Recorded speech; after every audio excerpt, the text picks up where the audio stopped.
Барыңыздарга салам, урматтуу катталуучулар, урматтуу менин Instagram баракчаман жабык каналдардан атайын ушул эфирге катышып, ушул доктор Турабековдун көзөмөлү тууралуу маалымат алалычы. Бул көзөмөл деген эмне, кандай мүмкүнчүлүктөрдү бүгүн ыйгарат экен деп атайын ушул сиздерге ачкан мүмкүнчүлүктү колдонуу максатта ушул каналга кошулуп отурганыңыздарга баарыңыздарга терең ыраазычылык билдирем. Бүгүнкү эфир бул жөн эле эфир эмес. Бүгүнкү эфирде сиздер менен биз өтө маанилүү темаларда сөз кылмакчыбыз. Саламатсызбы? Assalamualaikum. Men жашым 22'de. Benim balam var. Bir oğul bala 2024-жылда. Ошо бир суроо менен кайрылган болчумун. Көп не уктаган кездерде тилин чыгарып тиштеп уктап алат да балам. Кийин мен бир неде кайрылсам, бул мээдеде деп айтты. Мээделери бардыгы таза чыкты. Педиатрга көрүндүк.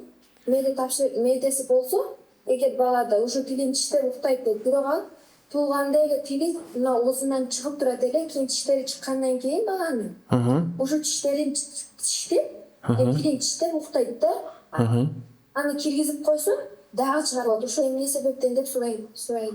Метадан дейсизби? Ким не деди дейсиз? Педиатр Педиатр айтты. Мээде болсо балада ошондой болот деди. Биз бирок мээдени бардык түрүнө тапшырдык. Мед деп атат окшош, жана мед деген затты, Не дейсиз? Мед деген затты айтып атабы ошондо? Ошол мед деген зат организмде көбөйүп кеткендиктен да, Ооба, ушундан болот деп айтышты. Бирок баланы тапшырган элем, мээдасына чыкшы Куркина. Ал айтты, мээдаси жок экен, жакшы эле экен дейт. Бул нерв эдеми деп ойлойм да. Мисалы, тилин тиштеп уктап калышы, тилин тиштеп мисалы, жөн ойноп отурганда эле тили чыгып калат ташкары. Тишина, оозун ташкарына чыгып калат тили.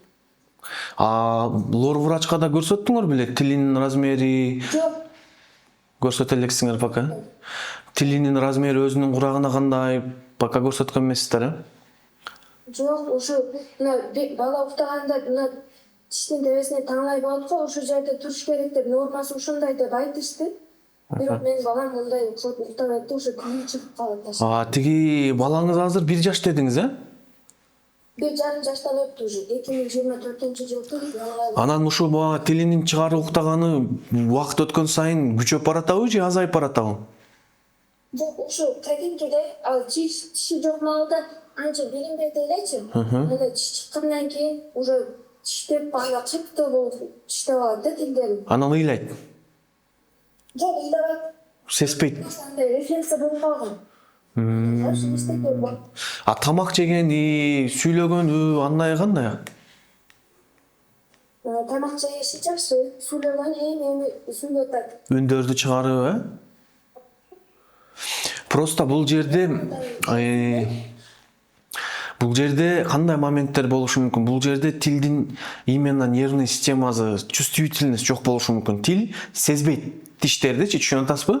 Ошонун айынан бала тилин контролировать эте албайт, тиштеп алганын да өзү да байкабайт да.